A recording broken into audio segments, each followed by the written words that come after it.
I've noticed that all of the media and establishment narratives are harmonizing into essentially the same narrative. And this one narrative has a particular message, and that message is everything we didn't say is wrong. This, I think, is a consequence of effectively the smoke screens that these narratives are providing, giving cover to the...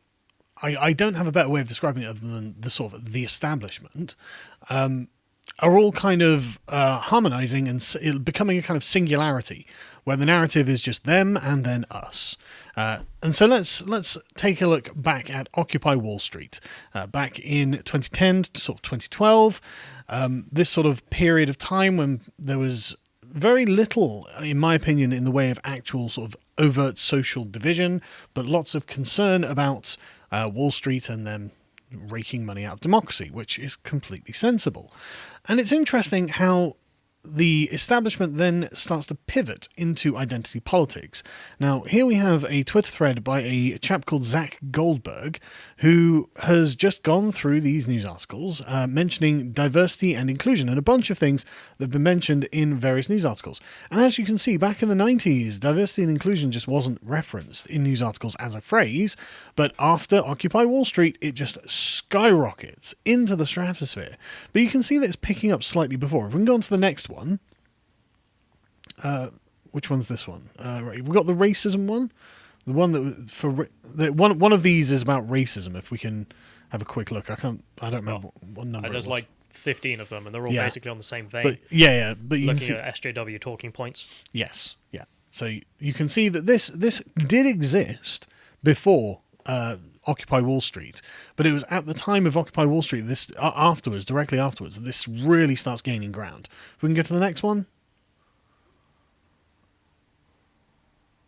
Right, so let me look at that for unconscious bias. Like zero, Occupy Wall Street, thousands. The next one, the racism, white privilege. There we go. Look at that. Like that couldn't be any more crystal clear, could it? Like up until 2012, nobody talked about white privilege really, and suddenly everyone's talking about white privilege. We're going to describe this as the Biden curve. We could describe this as a Biden curve. And have we got another one? There should be a racism one around somewhere. Systemic racism. There we go. Again, exactly the same phenomenon. Yeah. It's just all we get to talk about now is systemic racism and white privilege, because the plebs decided to challenge the establishment. And remember, these are major newspapers like the Washington Post. If we can go to the next article, as the Washington Post have come out saying, oh, by the way, the hedge fund managers are actually the good guys in the GameStop saga. Which, I mean, I just think is hilarious. The very same people who have been promoting this divisive identity politics since Occupy Wall Street are just outright openly declaring their colours and saying, no. The hedge fund managers are the good guys. Trust us. So, right, okay. I think that we've learned everything we need to know from them. So, the question is, how do I know that all of these things are harmonising? And that is because it's everywhere. If we can go to the next one quickly.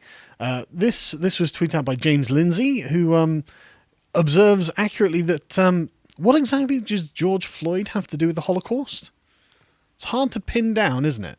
But the I hear an argument for this. I don't believe it. We'll get onto the argument for it in a second. Okay. This was espoused and critiqued in an article by the Jerusalem Post by a Ruthie Blum, who has not approved of this. The allegation is it's universalizing the Holocaust, which it is, and I also agree with the implication there that the Holocaust isn't universalizable. It's something that required the Germans in the 30s and the Jews in Germany to have been a particular part of it. It's not something that's just going to be replicated just somewhere else. And the point of it being the Industrial Revolution making it possible. Yeah. So the first time in which industrialization was used for mass genocide. Yes, exactly. There's a confluence of circumstances that all come together in that particular time and place to cause this event. It's not just something you can universalize to other positions. And she's right. But the way that they justified it was very, very amusing to me. It wasn't just an exhibit about George Floyd either. It was about black people and police in America. And so it had various other ones. What was the one in Ferguson? The name of the chap there? I can't remember. Yeah, there have been loads of these. But the chap in Ferguson who was killed by police and caused the protest in 2014, which was under Obama, incidentally. But anyway, the executive assistant director, Lisa Bachman, of the Holocaust Memorial Museum, said, "You don't just see this exhibit, you feel it. The expressions and thought of each person photographed tells a story with a very universal message. It is one that can heal and bring us together and shows us we're not alone in our thinking. The mission of the Holocaust Memorial Rescue and Resource and Education Center of Florida is to use the history and lessons of the Holocaust to build just and caring communities free of anti-Semitism and all forms of prejudice and bigotry. We are educators, and it is our duty to build bridges that move people towards from the unknown to understanding in an effort to build common humanity. Our goal is to make connections and create awareness for thoughts and ideas we may not have considered." Yeah, I don't think that I would go anywhere near as far to say that police violence in America is anything approximate to the Holocaust, and I think it's kind of ridiculous that anyone would suggest that. So I'm completely in favour of Miss Blum's opinion here, that this is just lunacy, just outright lunacy. But anyway, it's also based off a lie. Like it just yeah, of course. Ferguson, just to remind myself, it's Michael Brown and the hands up, don't shoot thing, which was subsequently found to have been a complete lie. Yeah. But then again, like George Floyd, like the truth isn't out yet. You don't know what killed him. That's the point in the trial. Exactly. Right? The narrative itself is concrete. You know, Derek Chauvin's a racist. He killed him because he was black, and there we go. You don't need the proof. Yeah. Whereas the Holocaust, for example, you have got the evidence laid out in front of you. So comparing the two is strange on that level as well. Yeah, just none of it makes sense. But again, the point is, there are particular left-wing interest groups who want all of these things to merge together. The next one is the thin blue line imagery. That's Nazi now. That's what Nazis do. Nazis support the police. So it turns out that the University of Wisconsin-Madison, they have their own police department, and their police chief has banned the thin blue line imagery while on duty because this it was considered a sign of police solidarity, but it's also been criticised as being a symbol of white supremacy. I guess they don't have police in non-white countries. I don't know. But she said the flag had been co-opted by extremists with hateful ideologies, and her department needs to distance itself from the imagery to build trust with the community.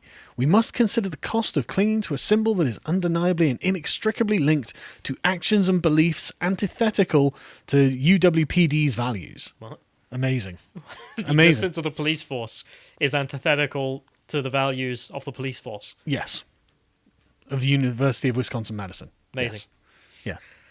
I imagine they probably also have their little defund the police flags. Yeah. They wave. But yeah, and so there we go. The police have been harmonised with extremists. The next one is these far-right extremists using Gamestop to radicalise and recruit on Telegram. See how it's all coming together. The police are far-right extremists, and the far-right extremists are also the GameStop people. It's all becoming the same thing. This was amazing. I love this. Newsweek. Far-right activists and conspiracy theorists on Telegram messaging service jumped on the chaos as validation of their ideologies and a potential recruiting event for disaffected users.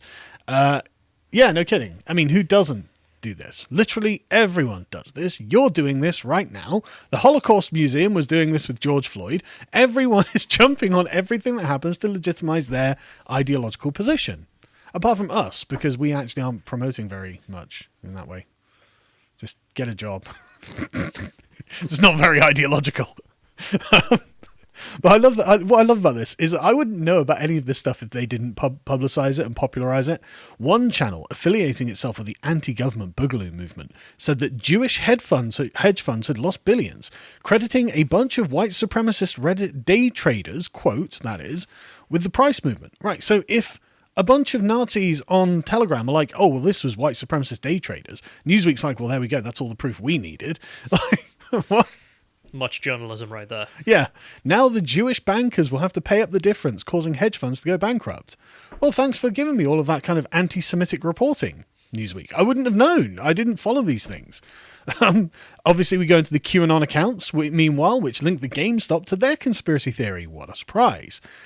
Which is, and I love the way they have to say this, that former President Donald Trump is locked in a battle with a cabal of devil-worshipping paedophile cannibals. Well, I hope he wins. Like, another QAnon account said, anyone who still thinks America is free or believes in the free market after what we've seen in the past few months is an idiot. There is no free market. Democracy is cringe. Elections are rigged and always have been. The stock market is rigged and always has been. That's because of all the open rigging that's going on. That's almost kind of the position of the Young Turks as well. Yeah, it is. The rich and Wall Street are essentially the ones rigging the system by being in charge of massive donations. Maybe QAnon needs to start donating to Wolfpack. I guess so. Jimmy Kimmel decided to drag the Russians into the GameStop events, which, I mean, why wouldn't you? GameStop, he said, if you don't know, is a video game store, and like a lot of businesses, and is struggling. Yet, despite a sharp decline in sales, over the past 6 months, their stock price has grown by 8,000% because a bunch of amateur investors, maybe even some Russian disruptors, who are part of the Reddit community called Wall Street Bets, decided to buy a bunch of stock. Oh yeah, the Russians have been getting in on this. This is all just making me think, like, look how afraid they are. They're bringing out every single gun they've got. None of it's landing. That's exactly. None of it's landing, but it's all, again, so we've gone from Nazis to QAnon to... That didn't work, bring out the Russians! Yeah, exactly, to the Holocaust, to George Floyd, to the Russians, and it's all... Right, okay, we're getting a good delineation here, right? And of course, why not tie all of this to not only the storming of the Capitol, but ding, ding, ding, GamerGate. Oh, for God's sake. Of course it is, right? So all of this Could is you go 5 minutes? No, they can't. They literally can't, right? But what I love about this, again, like everything comes back to just this one oppositional narrative. Everything that we don't like is in this oppositional narrative, and everything we do like is against it. But yeah, so they directly in this article tie GamerGate to the storming of the Capitol, which again, storming of the Capitol. But yeah, so and I love the way they say this, right? So GamerGate, MRAs, R/Trump, Proud Boys, etc. were all canaries in the coal mine, and y'all didn't pay attention or told us we were exaggerating, says one radical communist on Twitter. Another one says, hey, wait, is that... I think they've got... there's Zoe Quinn. There we go. Hey, if you want to say GamerGate led to this without acknowledging that GamerGate was a symptom of larger systemic bigotry that has always existed, an extension of DV, which I assume is domestic violence, and the failure of online platform holders to act right, I really don't appreciate being used like that. So she is actually the victim of them saying that this is GamerGate, which is pretty amazing for someone with her body count. But the interesting thing about connecting all of these things together is that essentially they're not wrong. There is a kind of similar underlying cause for all of these things. And it's why all of these different groups end up actually kind of supporting each other against the establishment. Anyway, we then get to the final link in the chain, which is Wall Street Bets being the same as the Capitol uprising. And if we watch this clip, this just lays it all out.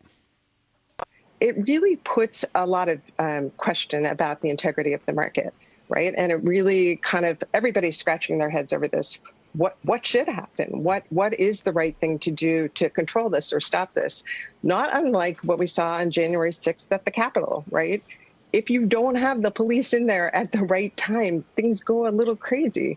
And that's kind of feels like what's happening with this. Much different, much lesser degree. It's financial harm, not personal bodily harm.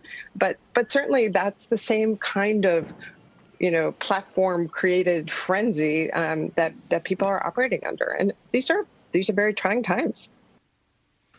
It's all the same. GameStop, storming the Capitol, GamerGate, Nazis. It's all the same. It's all just... So this is going to be the kind of framework from which I think 2021 is going to continue. The good guys will be the insiders, the hedge fund managers, the people who control the media establishments, the left-wing politicians, and the outsiders will be literally everyone else who will be compressed into the same essentially homogenous group of people who disagree with us, people who don't believe us, and therefore people who are wrong.